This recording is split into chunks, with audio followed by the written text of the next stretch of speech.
tous, j'espère que vous allez bien. Alors cette semaine on se retrouve dans une nouvelle vidéo avec les livres type historique ou type fiction historique que j'ai lu et que je vous conseille fortement. Alors je vous ai mentionné ce type de vidéo dans ma dernière vidéo de mes livres que je ne lirai pas, que je vous laisserai ici. Je vous avais dit que j'aimerais beaucoup vous faire une vidéo sur les livres historiques que j'ai aimés. Sauf que je me suis rendu compte quelle est la différence entre un roman historique et une fiction historique. Du coup, j'ai sélectionné une dizaine de livres qui pour moi représentent une certaine époque. C'est raconté d'une façon fictive, ça reste un roman, ça reste une fiction.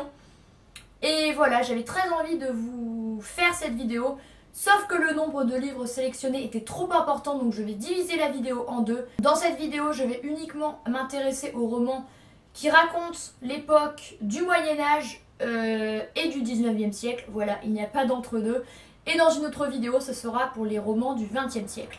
Donc il faut savoir que ce n'est pas le type de roman que je lis le plus, historique, mais parfois je me suis rendu compte que dans un roman qui à première vue n'apparaît pas comme historique, et il y a tout de même des choses relatives à une certaine époque. Et voilà. Alors le premier roman que je n'ai pas avec moi mais que je vous laisserai en visuel ici, et j'ai également le tome suivant mais je n'ai pas le premier. Il s'agit du coup des Piliers de la Terre de Ken Follett. Alors ce livre-là, c'est un des tout premiers romans historiques que j'ai lu. J'ai dû le lire quand j'avais 15-16 ans. Je pense que c'est peut-être un peu tôt. Déjà parce qu'il est très épais, il fait 1000 pages. Et parce que l'histoire est tout de même assez compliquée psychologiquement. Parce que ce roman ainsi que le suivant et ainsi qu'un autre qu'il y a dans cette saga se passe au Moyen-Âge, donc en 1100. Et du coup il y a des choses relatives à cette époque-là qui ne sont pas très jolies, comme scènes de viol à répétition. Il y a énormément de personnages et l'histoire est très très longue. Mais c'est une histoire que j'avais adorée, donc je souhaitais vraiment partager avec vous. Donc qu'est-ce que j'ai noté sur ça? Donc oui, entre 1120 et 1170, l'histoire se passe en Angleterre, pendant une période durant laquelle il y a des tensions avec la monarchie actuelle. Et c'est un roman que j'avais adoré et qui du coup raconte l'histoire d'une famille, d'un homme qui s'appelle Tom, de sa femme, de leurs 2 enfants. Et Tom est bâtisseur et en fait pendant tout le livre il va vouloir construire une cathédrale énormissime. Donc du coup pour moi c'est clairement un reflet de la société du Moyen-Âge. On en apprend énormément sur les us et coutumes, on en apprend sur la politique du moment, vu que là c'est en pleine période monarchique avec l'assassinat de Thomas Becket. Donc on en apprend plus au niveau historique, c'est hyper intéressant. C'est une période en Angleterre de laquelle je n'étais pas coutumière du tout. Du coup on en apprend énormément, mais c'est tout de même raconté sous forme fictive avec des personnages qui n'ont pas existé. Bien sûr, l'auteur s'est inspiré de la vie à cette époque-là. Mais honnêtement, c'est un roman hyper enrichissant, ultra intéressant.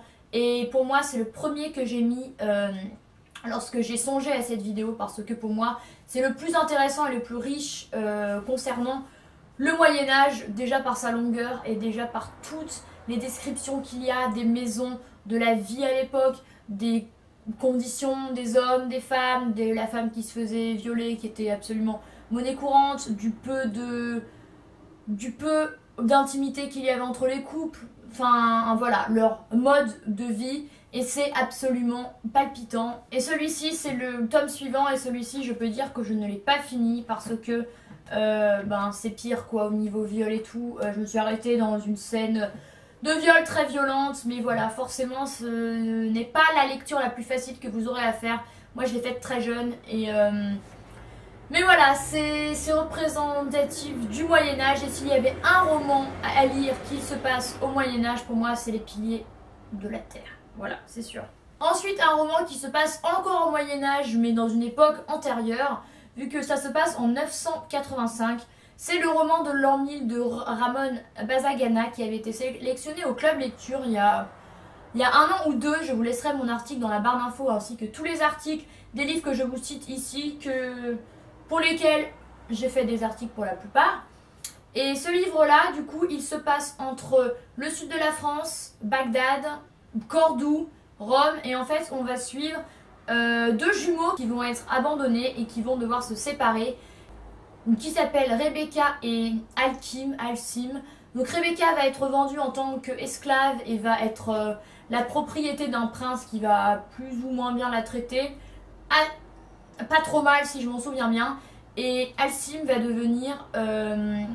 il va faire ses études à Bagdad pour être médecin, voilà. Donc un roman assez intéressant, moins intéressant que Les Piliers de la Terre. On vous en apprend quand même assez sur cette époque-là et du coup plus en Angleterre, mais comment c'était en France, en Espagne et en Irak, à Bagdad.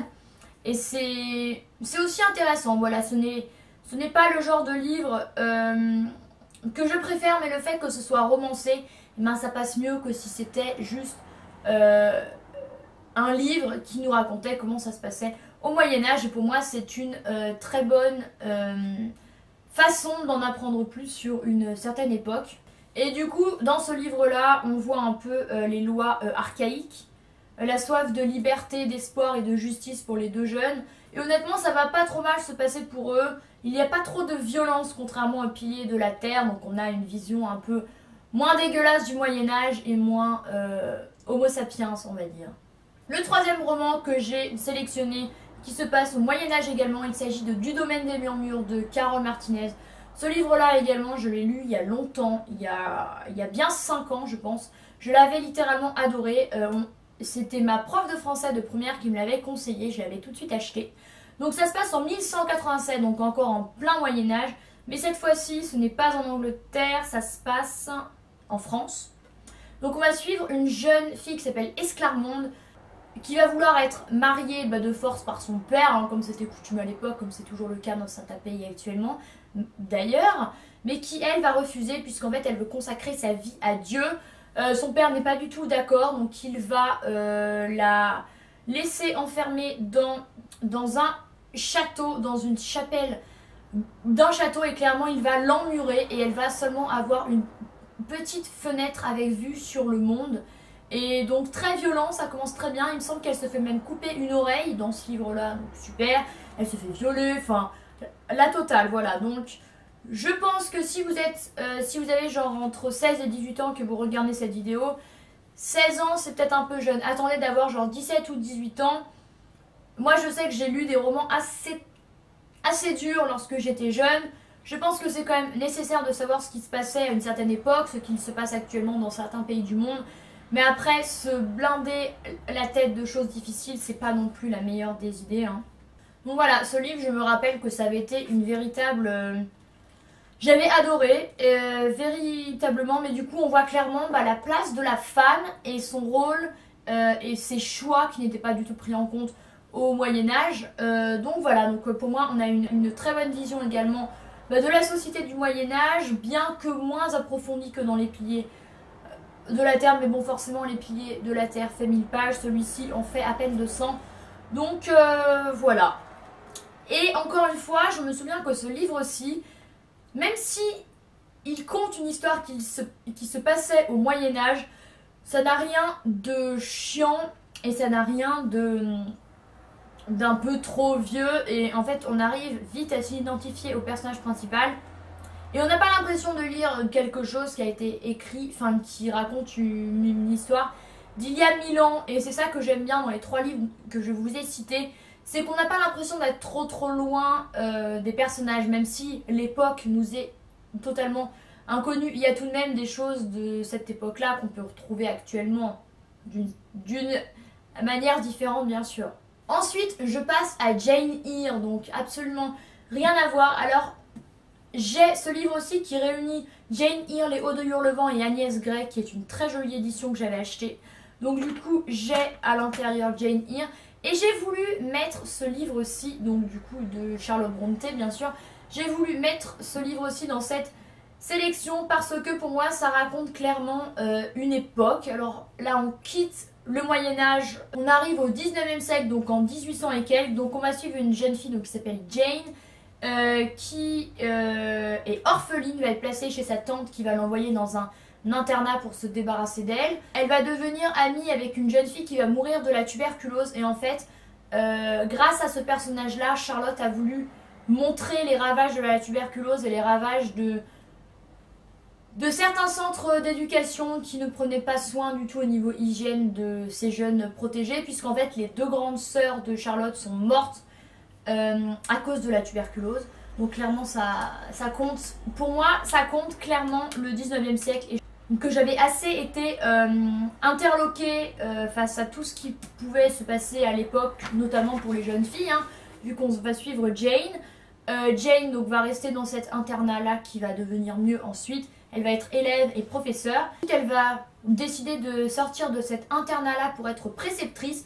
Donc elle va être engagée par un homme qui s'appelle Monsieur Rochester, qui a un rôle très important dans ce livre là, et qui a sa fille qui s'appelle Adèle. Donc elle va être préceptrice de cette jeune fille, et en fait elle va développer des sentiments amoureux pour Monsieur Rochester, lui aussi, sauf qu'en fait ils ne peuvent pas se marier bien que l'homme veuille, parce qu'en fait Monsieur Rochester est toujours marié à une femme qui est toujours vivante mais qui est folle, qu'il garde dans son manoir de Thornfield Hall.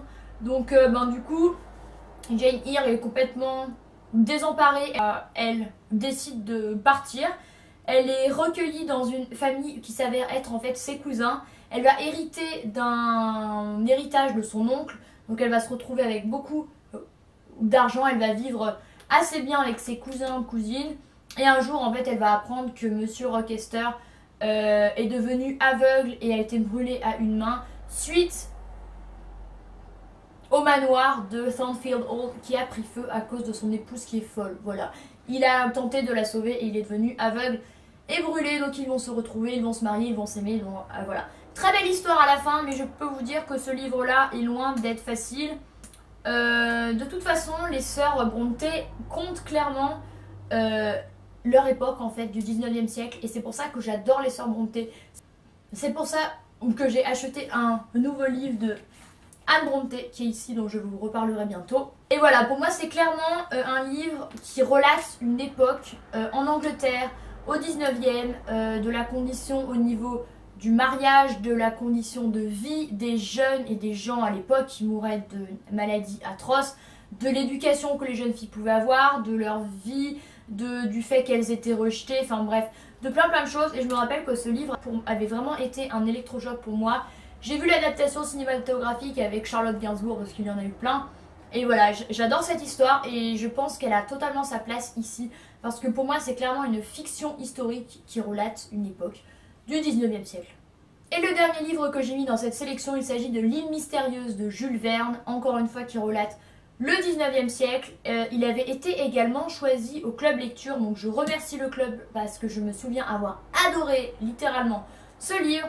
Donc pour moi il a sa place parce qu'en fait il raconte plein d'aspects de la conquête du monde, un peu à la Christophe Colomb, ce genre de choses, mais au 19e siècle. Pour moi, certes, c'est un roman. Ça se pose sur une époque bien déterminée et on en voit tous les attraits, notamment au niveau de la Robinsonade, parce qu'en fait, on va suivre 5 personnes qui vont s'échouer sur une île, d'où le titre.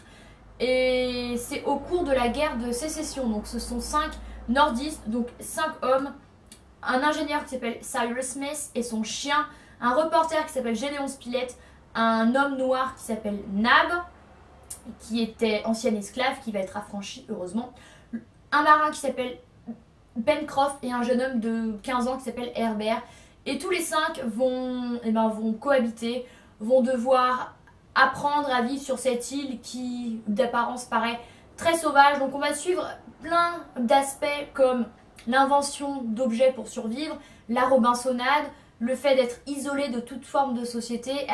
Est-ce que ça peut rendre l'homme animal au bout de plusieurs années? Et il faut savoir que Jules Verne était persuadé qu'au bout de 10 ans, un homme qui était totalement isolé du monde n'aurait plus aucune forme d'humanité et deviendrait une sorte de bête. Et c'est pour ça qu'il voulait écrire ce roman-là, pour contrer Robinson Crusoe, mais qui relate cette marginalisation de Robinson, mais qui n'est pas voulu parce qu'il se retrouve là sans qu'il le veuille.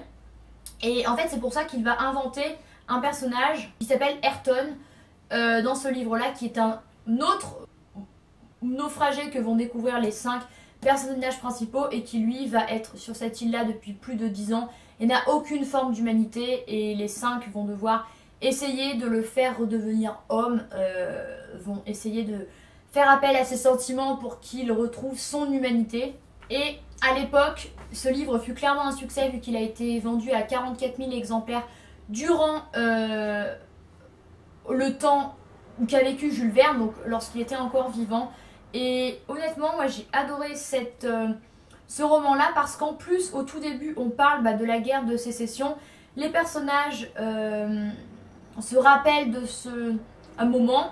Alors, même si ça ne se passe pas aux États-Unis pendant la guerre de sécession, il l'évoque tout de même. Et il faut savoir également qu'il a été écrit en 1875, donc après la guerre de sécession, alors que Jules Verne est français. Et j'ai trouvé ça hyper intéressant d'avoir ce genre de Robinson Crusoe, mais vécu par 5 personnages américains pendant la guerre de sécession. Et le livre évoque également une organisation pour la survie. Clairement, ils vont tout faire pour survivre, pour chercher de la nourriture. Il y a également le thème de l'île qui va devenir une véritable mère nourricière pour ces personnages-là, puisqu'elle va pouvoir leur donner à manger. Ils vont pouvoir subsister et vivre sur cette île-là plusieurs années. Est représentatif d'une époque qui aimait énormément traiter les écrivains. Je pense également à Rouge Brésil de Jean-Christophe Ruffin. Alors je ne vous l'ai pas mis parce que je me souviens que je ne l'avais pas forcément autant aimé. Enfin, je ne sais plus. J'aurais pu le mettre aussi. C'est une époque, cette découverte du monde qui était énormément contée dans les livres de l'époque. Du coup, pour moi, celui-ci en faisait clairement partie.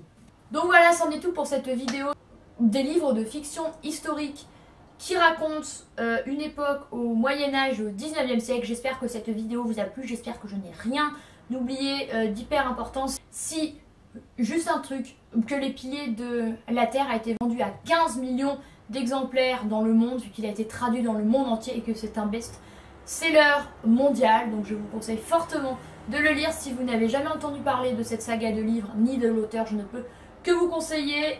Honnêtement, j'aurais pu étendre cette liste encore par rapport aux 5 livres que je vous ai présentés là, mais pour moi ça suffit. Ce sont les 5 livres que j'ai beaucoup aimés et qui pour moi représentent vraiment une époque de l'histoire. Voilà, n'hésitez pas à mettre un pouce en l'air à cette vidéo si elle vous a plu, à activer la cloche dans les notifications pour être averti de la sortie de ma future vidéo, du coup qui sera sur les livres du 20e siècle. Je vais la filmer très bientôt. N'hésitez surtout pas à vous abonner à ma chaîne, ça me fait toujours hyper plaisir. Et moi je vous retrouve très bientôt dans une prochaine vidéo. Bye!